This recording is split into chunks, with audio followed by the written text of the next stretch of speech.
आज देश के गृह मंत्री अमित शाह जी अयोध्या पधारने पर सभी अयोध्यावासी खुश और झूमते हुए दिखाई दिए। शुभकामनाओं के साथ आप देख सकते हैं।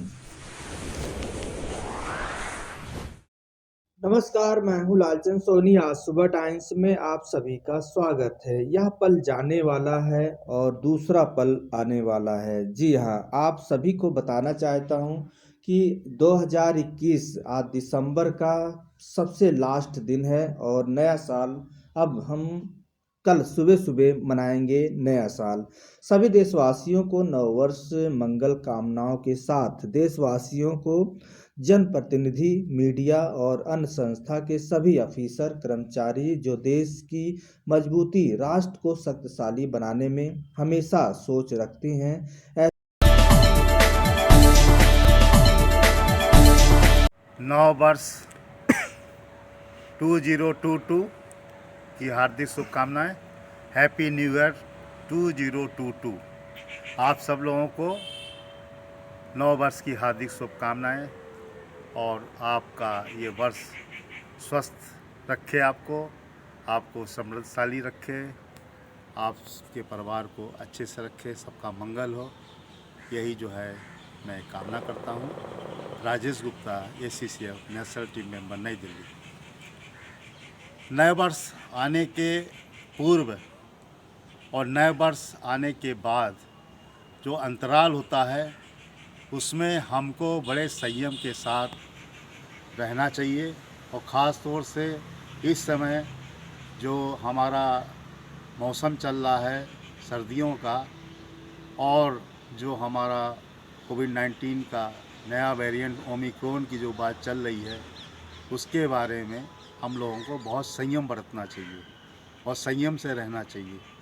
जहाँ तक हो सके हमें ज़्यादा भीड़ भाड़े इलाके में नहीं जाना चाहिए। ज़्यादा जो है बिना मास्क के इधर उधर नहीं घूमना चाहिए।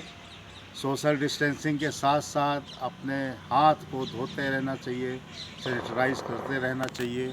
क्योंकि इस समय ये जो बातें हैं इसलिए बताई जा रही हैं, जागरूक की जा रही हैं कि धीरे धीरे इसका संख्या बढ़ती ही जा रही है। कहीं कहीं राज्यों में तो ज़्यादा ही हो रही है और कहीं कहीं पर शुरुआत हो रही है। ऐसे वक्त में हम सब लोगों को बहुत ही सतर्क और सजग रहना है।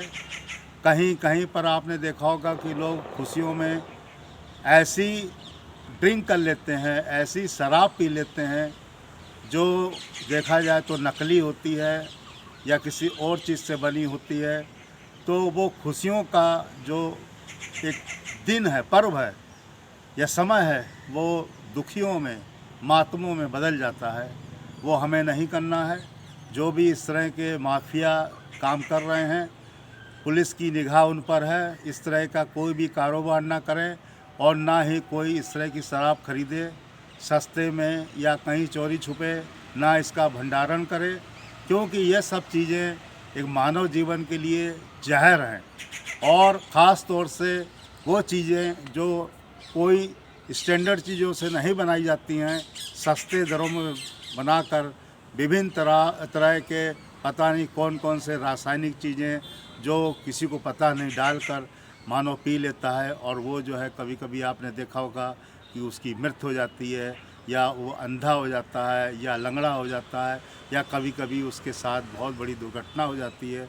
तो ऐसे में आप सब लोगों से विनती है कि ऐसे लोगों का विरोध करें जो इस तरह के कार्यों में लिप्त हैं, और ऐसे लोगों के साथ आप जो है बिल्कुल हमदर्दी ना बरतें, मानवता ना बरतें। इसकी तुरंत सूचना नज़दीक के हमारी जो सुरक्षा एजेंसियां हैं उनको दें। इसी में हमारे मानव जीवन की भलाई है और हमारी सतर्कता और सजगता है।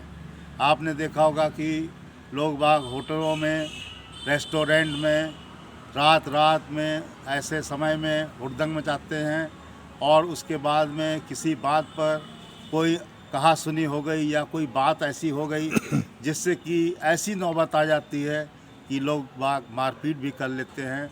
एक जो है सिस्टम ऐसा बना लेते हैं कि प्रशासन को भी उसमें जो है दखलंदाजी देनी पड़ती है, कानून व्यवस्था अपने हाथ में ले लेते हैं। ऐसे समय में भी आप सब लोगों को, जो होटल के मालिक हैं, जो प्रोप्राइटर्स हैं, जो ओनर्स हैं, जो एसोसिएशंस के लोग हैं वो सब लोग सतर्क रहें और सजग करें सबको कि ऐसे लोगों को बिल्कुल जो है सख्ती से निपटा जाए और बिना परमिशन के प्रशासन की कोई भी इस तरह की पार्टी या इस तरह का गाना बजाना ना अनुमति दी जाए। उसी में जो है हम लोगों की भलाई है और उसी में हमें कानून व्यवस्था को हाथ में लेकर चलना है।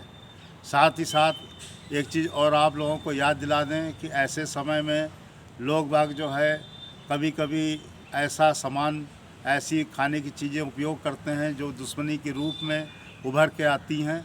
ऐसे में आप जो है सतर्क होकर कोई भी चीज़ किसी से खाइए और जहाँ भी रात बेरात में कहीं किसी के फ़ोन पर जा रहे हैं तो फैमिली को बता के जाइए, किसी अपने नज़दीकों को बता के जाइए कि किसके साथ जा रहे हैं। नहीं तो ऐसे समय में लोग बहुत सारे कार्य कर देते हैं जो एक दुश्मनी के रूप में उभर के आते हैं, रंजिश के रूप में उभर के आते हैं, जो कि एक परिवार के लिए बहुत ही दुखद बात होती है। और साथ ही साथ राज्य प्रशासन भी इसके लिए फिर जो है सतर्क होकर कार्य करना पड़ता है। ये सब चीज़ों को 9 वर्ष 2022 में बिल्कुल ना हो, इसके लिए आप लोग शपथ लीजिए, अपने मन में ठानिए, अच्छी सोच रखिए। यही सब चीज़ें जो हैं हमें नव वर्ष के बारे में सिखाती हैं। हर साल नव वर्ष आता है, हर साल हम लोग जो है 9 साल के ऊपर जश्न मनाते हैं, मगर हम लोगों ने कभी ऐसी कोई बात नहीं सीखी जो हम अपने लोगों को सिखा सकें कि नव वर्ष जो है वास्तव में ऐसी चीज़ होती है जिसमें हम कोई ऐसा अच्छा संकल्प लें जो हमें अच्छी आदतों के साथ लेके चले। और जो भी हमने पिछले वर्ष गलतियां की हैं या जो गलतियां हो गई हैं उससे हम कुछ पाठ सीखें कि भविष्य में आने वाले समय में वो गलतियां ना हो।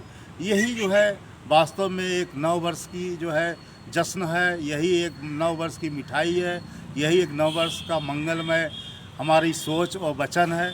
इसलिए आप सब लोगों से हाथ जोड़कर पुनः विनती है कि आप सब लोग नव वर्ष को बहुत ही सादगी के साथ और जो कोविड-19 का प्रोटोकॉल है उसको पालन करने के साथ बहुत ही शांति और कानून व्यवस्था के अंतर्गत रहकर उसको मनाने में सभी को सहयोग दें।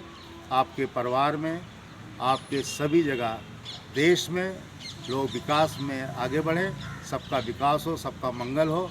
और यही जो है हम सब लोगों की कामना इस देशवासियों के लिए है, ख़ास तौर से हमारे नवा युवक और युवतियों के लिए जो हमारे आने वाले भारत के जो भविष्य हैं उन सबको इस उपलक्ष्य में यही शुभकामनाएं कि आपका जो नव वर्ष है 2022 आपके लिए हरदम जो है समृद्धशाली और मंगलमय हो। इसी के साथ आपको पुनः हैप्पी न्यू ईयर 2022। जय हिंद, जय भारत।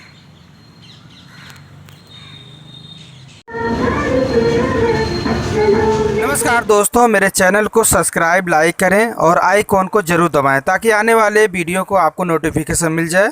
धन्यवाद।